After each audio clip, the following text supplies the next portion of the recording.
Hello, and welcome to Homegrown KC, podcast dedicated to exploring Kansas City's fascinating history and sharing stories from its rich past. I'm your host, Laura. Join me today as we explore a piece of Kansas City's history.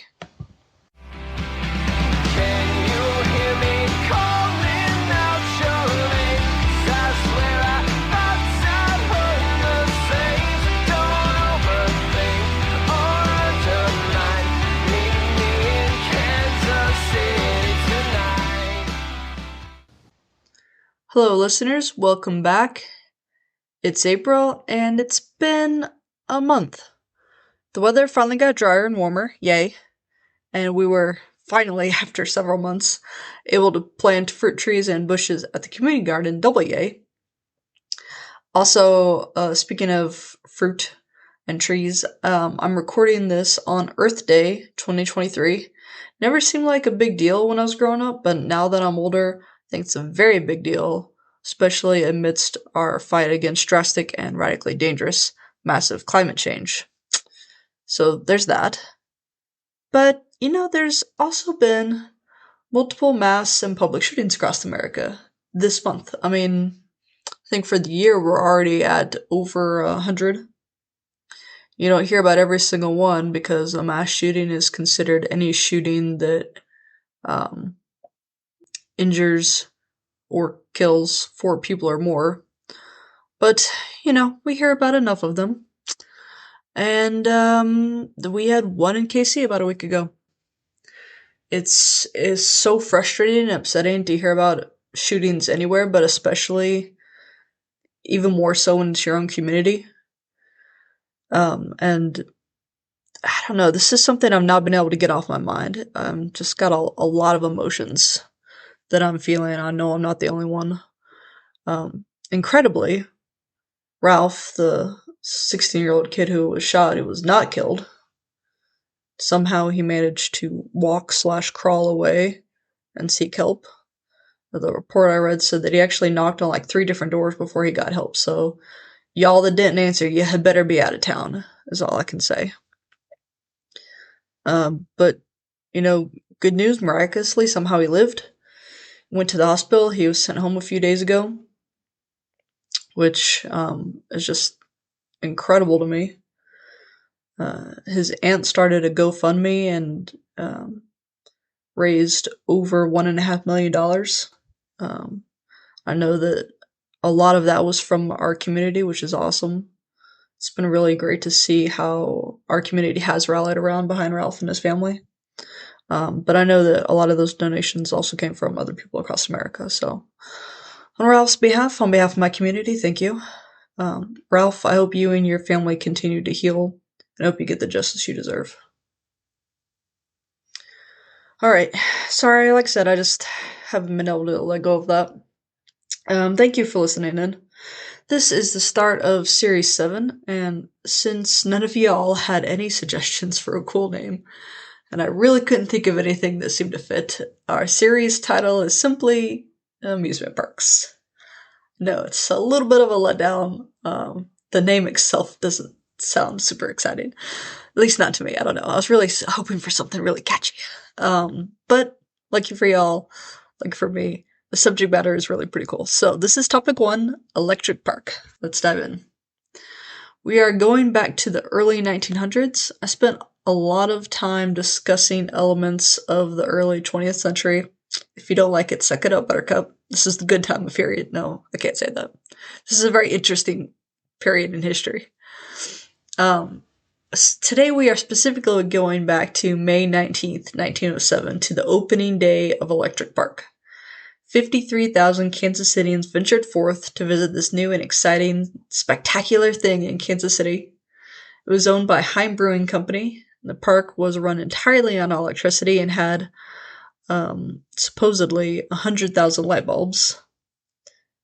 This is a BFD because the light bulb, 30-ish years at this point, give or take, if you want to listen to me rant about, quote, the invention of the light bulb, you can listen to my episode on Plaza Lights.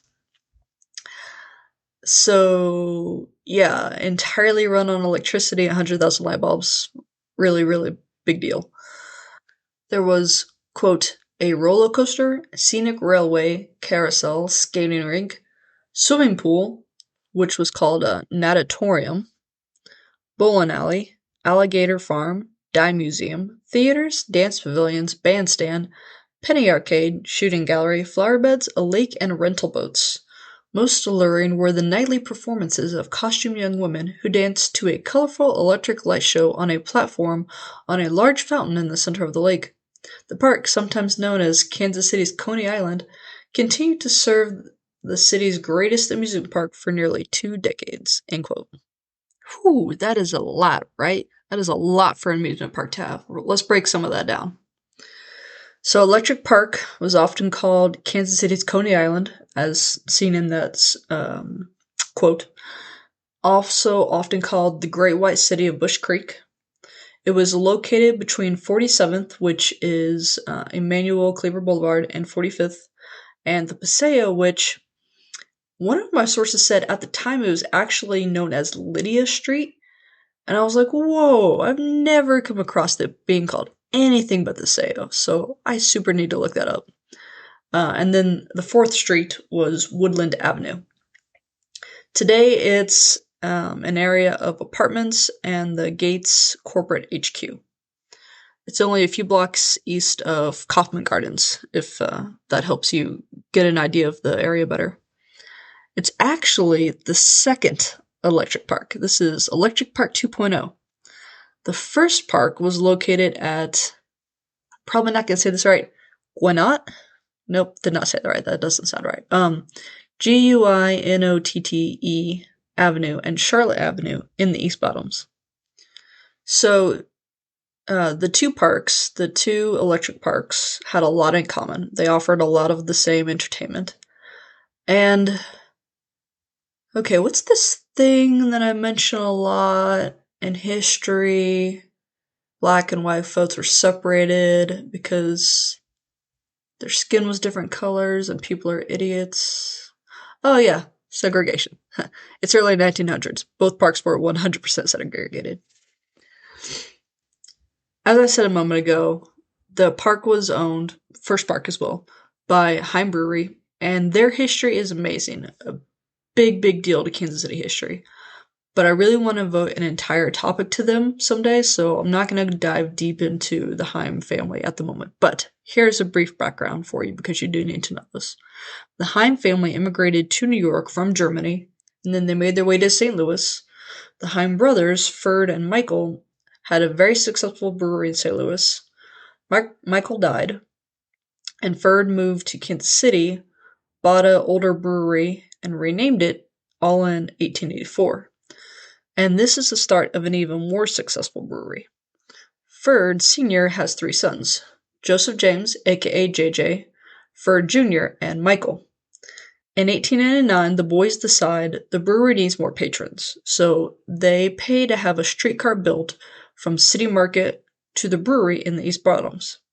Because of the way the roads are today, it feels farther away than it actually is. It's actually just a couple of miles. It's super expensive, but it's a bust. It doesn't work. Cue Brother Michael enters stage right, wave at the people. Hey, I have a brilliant idea, he tells them. No, Mike, we don't want to hear any more about your stupid ideas, they tell him. And I'm totally making this up because I have no idea how the conversation actually took place, but Michael is the baby of the family, so I 100% see his brothers treating him this way. Anyways, hey, remember that trip that I took to New York a few years ago? They have this thing called Coney Island. It's an amusement park. We should totally build an amusement park and bring in patrons. Hey, Mikey, that's actually a great idea for once. Again, totally fake. No idea how this went down. But the brothers like this idea. They build Electric Park and they open it in 1900. And this is the one over in the East Bottoms. So the original EP is 12 or 15 acres, depending on the source. It had a German-style Biergarten, of course. They actually built a pipe that ran from the brewery straight to the park. And there were, quote, picnic tables and bandstands, bathing facilities, boats, and rides were available. A vaudeville and light opera theater seated 2,800. End quote. It was so popular that it's estimated around 20,000 people a day visited Electric Park. Quote, they added new attractions every year, building up their small acreage to include a Ferris wheel, a roller coaster, a Japanese tea garden, an alligator farm, and a dancing pavilion. At night, the park was lit with thousands of lights. End quote. They even added monkey cages in 1905, so it's like an early version of a zoo as well. Okay, goal. Get people to visit the brewery. How? Build an amusement park. Why? To sell beer and make money. Check, check, check. Success. They're doing really well. And it sounds pretty cool. I mean, Japanese tea garden, roller coaster. Not sure about that alligator farm, though. According to one of my sources, in 1904, Herm was actually stabbed by an employee, believe it or not, at the park. He was drunk. And Mike and Joe, or at least this one article called him Joe, and I was like, that's a little weird. Everyone else at least calls him Joseph or JJ. But it said Mike and Joe also were injured when they tried to wrest the knife away from the assailant. But anyways, it's the East Bottoms, so just like its counterpart, the West Bottoms, it's very prone to flooding. In 1903, there's a huge flood. I talked about that in my, that was all the way back in Series 1. And now I'm totally blanking on the name. Stockyards. Stockyards Part 1, we talked about this. Huge flood. East Bottoms and West Bottoms. The park is super flooded and there's a lot of damage. So I'm thinking, with it being so popular, they're like, you know what, we kind of need to move. And then this flood happens and they're like, we definitely need to move to a new location. So in 1907, they built the second park at Paseo. It's 27 or 29 acres, again, depending on which source you're looking at. So it's twice the size or a little bit more as the original. And at the time, it's built on the outskirts of the city. According to Delights of Decades Past Electric Park, an article from The Independent, before the Heim brothers built Electric Park in this location, it was actually home to the Kansas City Driving Club, which, despite its name, has nothing to do with cars, but instead horses, specifically horse races. The landscape was designed by the one, the only, nationally famous George Kessler. Longtime listeners and native Kansas Cityans will remember him as the Parks guy. He was Team City Beautiful, which is a concept I discussed in my Treasures of Kansas City series. And he's nationally known, but especially known in Kansas City because he designed the Parks and Boulevards system in our city. He's a BFD. Someday I hope to do a deep dive on his life. The buildings were designed by J.H. Martling. Now, I found a few reports of architectural buildings and surveys in KCMO and KCK where Martling was named as architect for different buildings, but I didn't find any online biographical information on him, so I know, off chance any of you know, hit me up. Otherwise, I'm really interested in who this guy is that I could find no information on. One of my sources stated that Michael managed the park. In fact, he had his mansion built right next to it on Benton Boulevard so that he could be near it, or so my source claims. The source, which was an article in the Martin City Telegraph, did include a picture of his house, and apparently it's still there, and it's actually really beautiful. Now, the main entrance was at 46th and Paseo. It cost 5 cents to park and 10 cents to get in. No beer was served at the second park because the city refused to grant them a license in order to sell it, but they did sell popcorn, hot dogs, peanuts, and ice cream. A glass of water cost a penny. If you didn't want to buy food, that's totally cool. You could bring your own picnic basket. There was a Ferris wheel. You could go for a boat ride in the lake.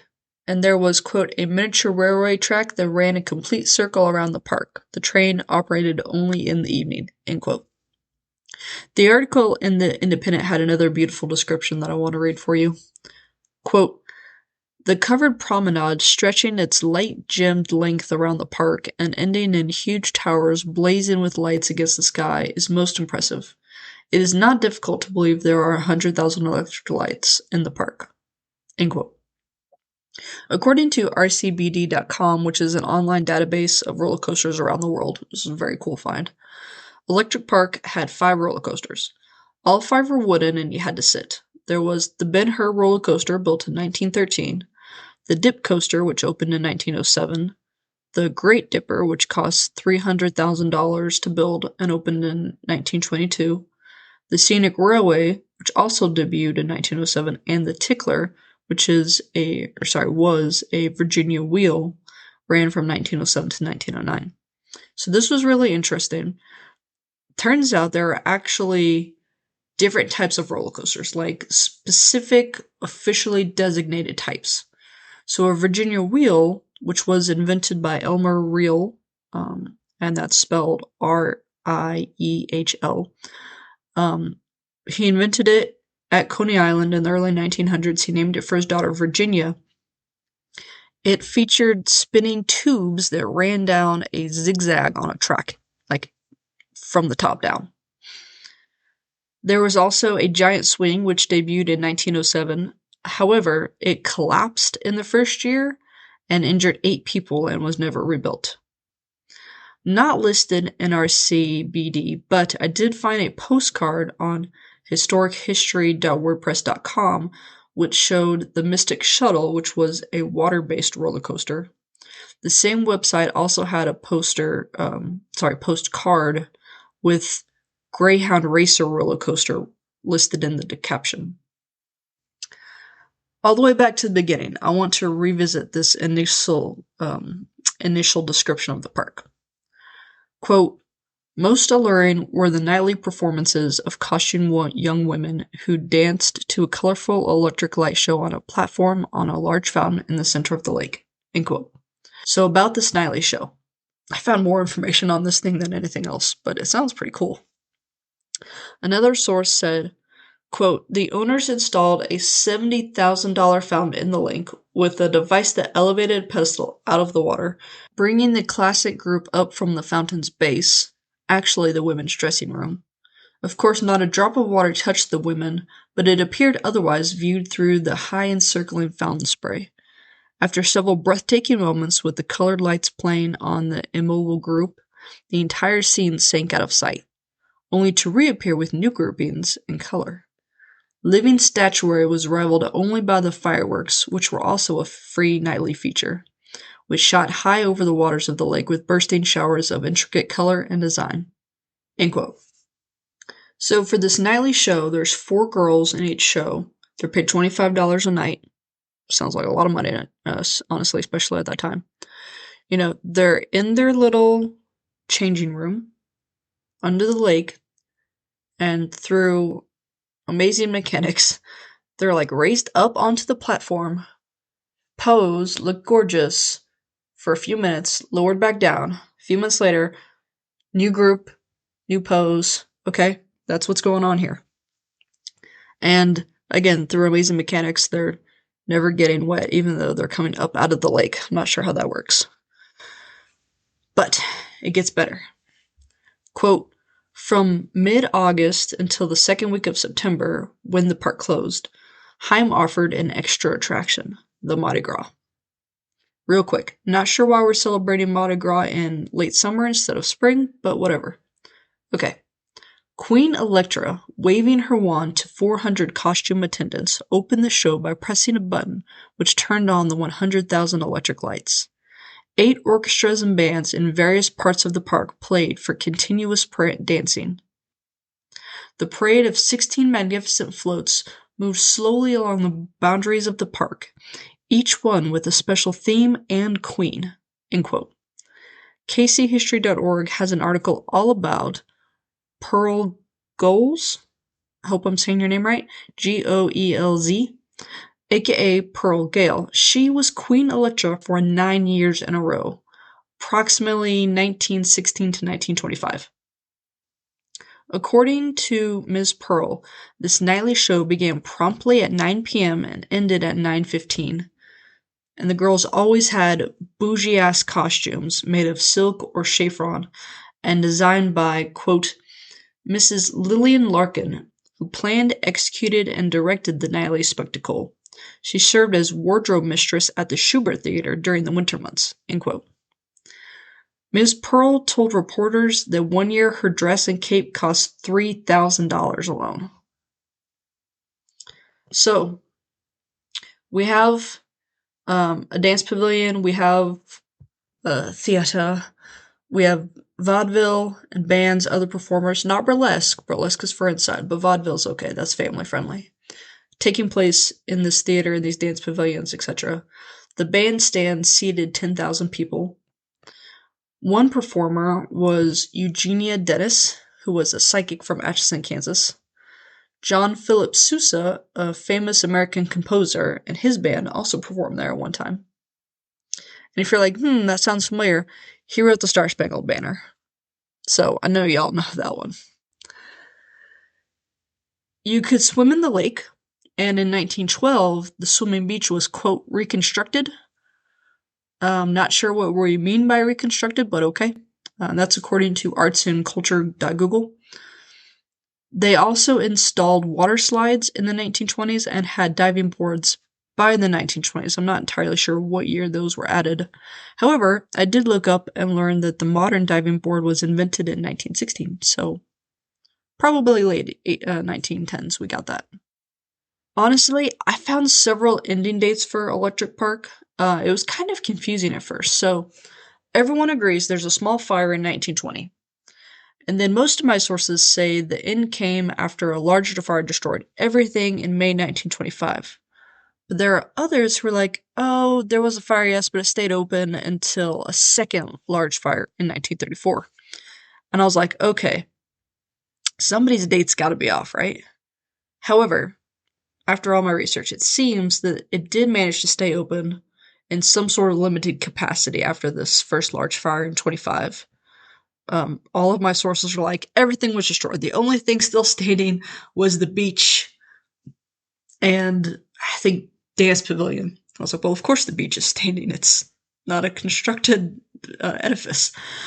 And then I found this, quote, later that year, 1934, two men who had worked closely with him being Michael, Gabe Kaufman and Fred Spear, tried to revive Electric Park, but it was open only a short time prior to a fire that did significant damage.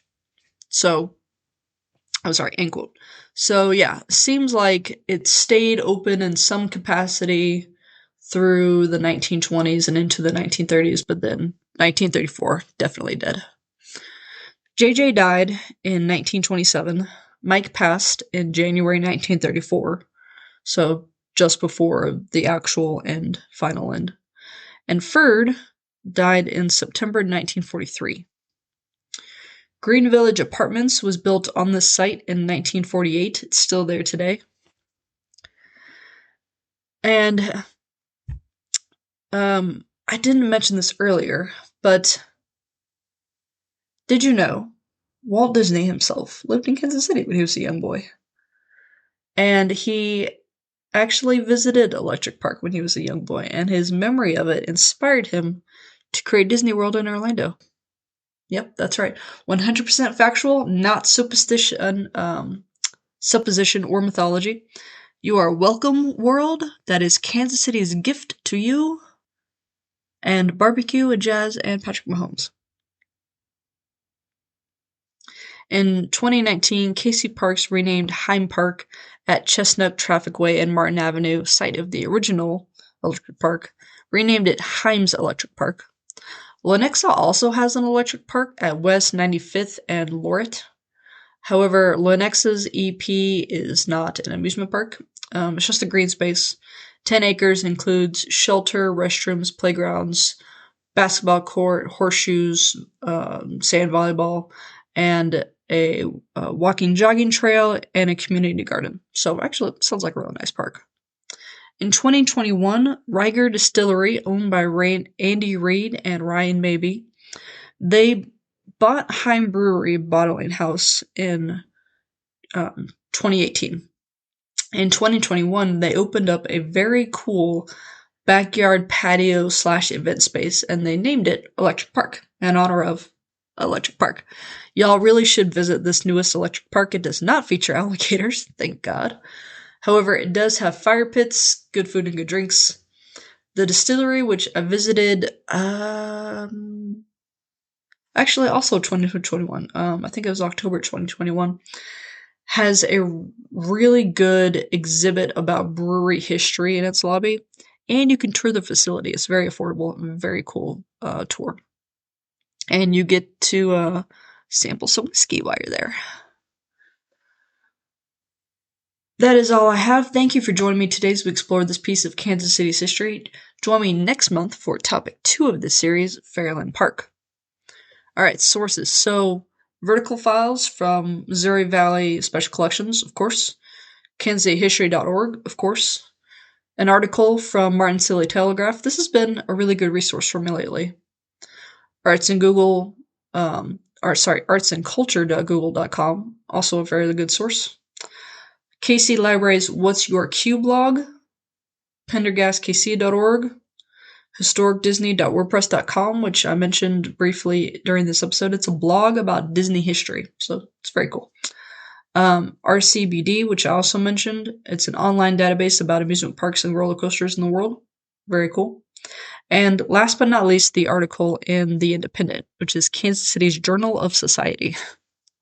So, they have some interesting stuff there.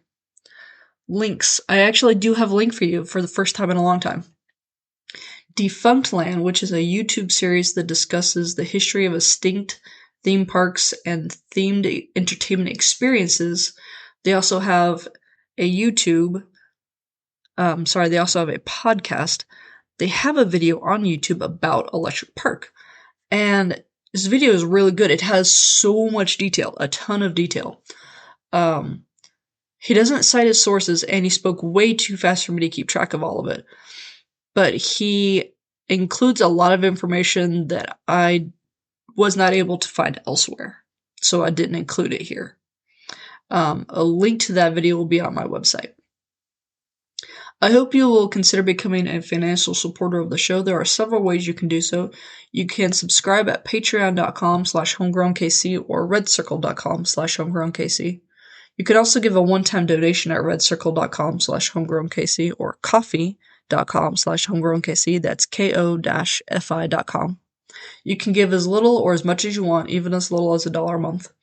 Once you sign up, create an account, subscribe to the show, you'll be charged that day and then on the first of every following month. If you become a patron supporter, you get 3 things: an item from the merchandise store valued at $5 or less, a shout out on every episode and social media post. So here I will say thank you for your continued support, Bjorn, Joan, and Thomas.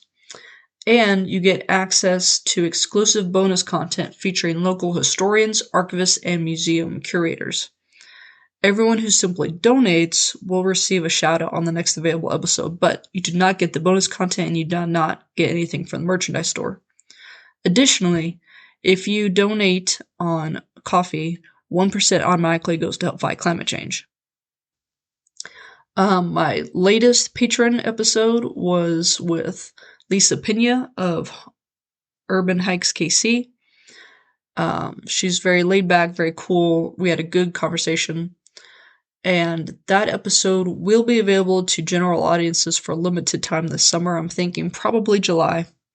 But if you want to be able to listen to it right away, sign up to be a patron. I do not have any patron content for May, but I have already recorded June's, and it's a good one. That will also be limited, available to general audiences for a limited time in June.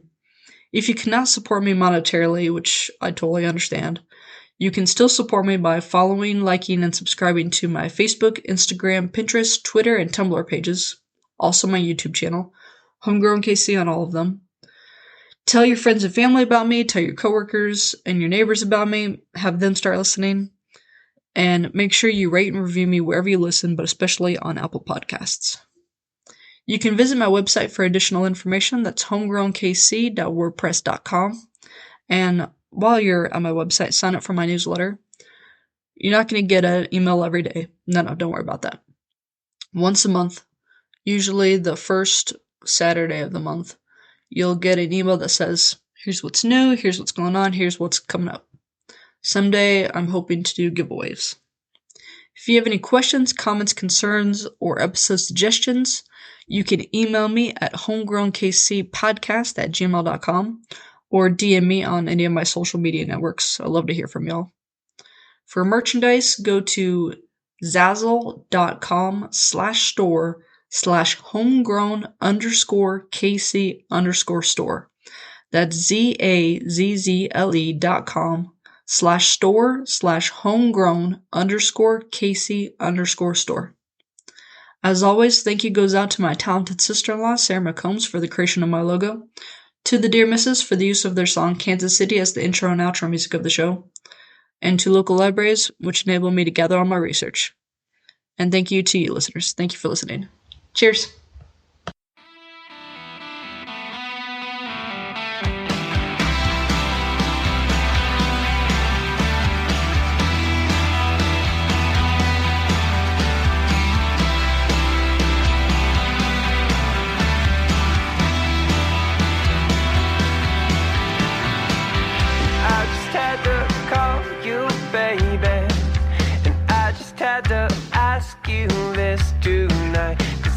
Seem to shake this feeling, and I can't seem to get you off my mind.